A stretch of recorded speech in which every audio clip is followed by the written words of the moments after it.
ইনিশিয়ালের half হবে, তাহলে পড়ে থাকবে। এটি মানে কি আমার এখন কতটা পড়ে আছে, তাহলে বল অ্যাট টি হাফ এটির ভ্যালুটা কত হবে বল।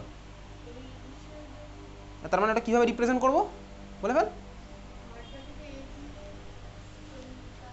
ইনিশিয়াল কী ছিল আমার কনসেন্ট্রেশন, খাতার মধ্যে লেখাই আছে, ইনিশিয়াল কনসেন্ট্রেশন কী ছিল A naught by A zero, তাহলে আমার at A zero by two, তাহলে দেন এটির ভ্যালু কত হচ্ছে এ জিরো বাই টু, ঠিক আছে বোঝা গেল। এবার আমি ইকুয়েশনের মধ্যে বসাই, দেয়ার ফোর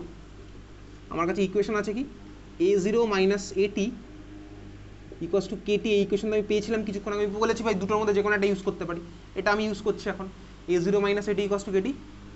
বুঝতে পারছিস, এ জিরো মাইনাস এটি ইকুয়ালস টু কেটিতে আমি পেয়েছিলাম কিছুক্ষণ আগে, তাহলে অ্যাট টি হাফ এটির ভ্যালু কত হচ্ছে এ জিরো বাই টু, এবার ভ্যালু আমি এখানে বসাবো, অর না লিখে তুই লেখ at T equals to T half, লেখ ইকুয়েশন তুই লিখলি একবার, তারপর লিখবি at T equals to T half, লেখ না একবার, অসুবিধার কিছু নেই। এ জিরো মাইনাস এটি ইকুয়ালস টু কেটি লিখলাম, at T equals to T half বলে লিখছিস,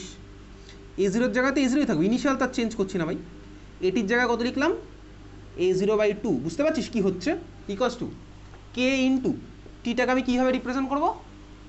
টি হাফ দিয়ে, তাহলে at T equals to T half